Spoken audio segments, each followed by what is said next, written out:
Hi friends, welcome to our channel. T20 format అంటే పూనకాల్లో మునిగిపోయేటటువంటి సూర్యకుమార్ యాదవ్ చరిత్ర సృష్టించాడు. టీమిండియా స్టార్ బ్యాటర్ అయినటువంటి సూర్యకుమార్ యాదవ్ చరిత్ర సృష్టించాడు. T20 ఫార్మాట్లో ఐసీసీ ఉత్తమ క్రికెట్ అవార్డును వరుసగా రెండవసారి అందుకున్నాడు. 2023లో పరుగుల వరద పారించిన సూర్యను T20 క్రికెట్ ఆఫ్ ది ఇయర్గా ఐసీసీ ప్రకటించింది. ఈ క్రమంలో సూర్యకుమార్ అరుదైన రికార్డు సాధించాడు. T20 ఫార్మాట్లో ఈ అవార్డును 2 సార్లు అందుకున్న ఏకైక క్రికెటర్గా నిలిచాడు ఈ యొక్క సూర్యకుమార్ యాదవ్.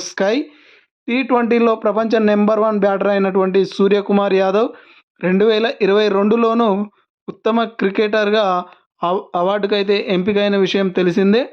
ఈ అవార్డును ఐసీసీ 2021 నుంచి బహూకరిస్తుంది. 2021లో పాకిస్తాన్ వికెట్ కీపర్ మహమ్మద్ రిజ్వాన్ అందుకున్నాడు. కాగా ఈ men's T20 cricket of the year award కోసం 2023 ఏడాదికి గాను 4 ప్లేయర్లను ఐసీసీ తొలుత షార్ట్ లిస్ట్ చేసింది. సూర్యకుమార్తో పాటు జింబాబ్వేకి చెందినటువంటి సికిందర్ రాజా, అదేవిధంగా ఉగాండాకు చెందినటువంటి ఆల్ఫేష్ రామ్జానీ, అదేవిధంగా న్యూజిలాండ్కు చెందినటువంటి మార్క్ చాప్మన్ అనేటటువంటి ఈ క్రికెటర్లను అయితే ఎంపిక చేసింది. సో అవార్డు కోసం ఈ యొక్క నలుగురు అయితే పోటీ పడడం అయితే జరిగింది.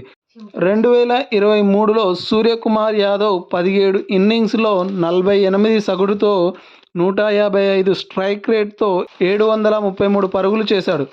దీనిలో 2 సెంచరీలు కూడా ఉన్నాయి.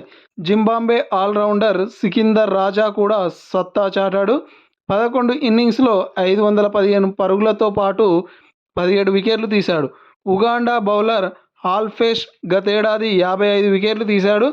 అలాగే కివీస్ బ్యాటర్ మార్క్ చాప్మన్ 19 ఇన్నింగ్స్లో 576 పరుగులు సాధించాడు. మొత్తంగా వీళ్ళందరిలో సూర్యనే ఐసీసీ మరోసారి మెచ్చింది. కాగా దక్షిణాఫ్రికా సిరీస్లో గాయపడిన సూర్యకుమార్ టీమిండియాకు దూరమైన సంగతి తెలిసిందే. అయితే ఈ గాయం నుంచి కోలుకున్న సూర్య మరో సమస్యతో బాధపడుతున్నట్లు గుర్తించారు. హెర్నియా సమస్య ఉందని తెలియడంతో ఇటీవల జర్మనీలోని శస్త్రచికిత్స చేయించుకున్నాడు. ప్రస్తుతం సూర్య కోలుకుంటున్నాడు. అతడు పూర్తిగా కోలుకోవడానికి కనీసం మరో 2 నెలల సమయం పడుతుంది. ఐపీఎల్ ప్రారంభ సమయానికి అతడు పూర్తి ఫిట్నెస్ సాధించకపోవచ్చు, కానీ T20 ప్రపంచ కప్ సమయానికి మాత్రం అందుబాటులో ఉంటాడని చెప్పేసి తెలుస్తుంది. సో మొత్తానికి అయితే T20 ఫార్మాట్లో ఐసీసీ ఉత్తమ క్రికెటర్ అవార్డుగా వరుసగా రెండవసారి అయితే ఈ యొక్క స్టార్ క్రికెటర్ అయితే ఎంపికైన విషయం తెలిసిందే. ఓకే ఫ్రెండ్స్, ఇది ఈ వీడియో. ఇలాంటి మరిన్ని వీడియోస్ కోసం నా యొక్క ఛానల్ని తప్పకుండా సబ్స్క్రైబ్ చేసి మీ యొక్క ఫ్రెండ్స్ తోటి షేర్ చేసుకోండి. Thank you for watching.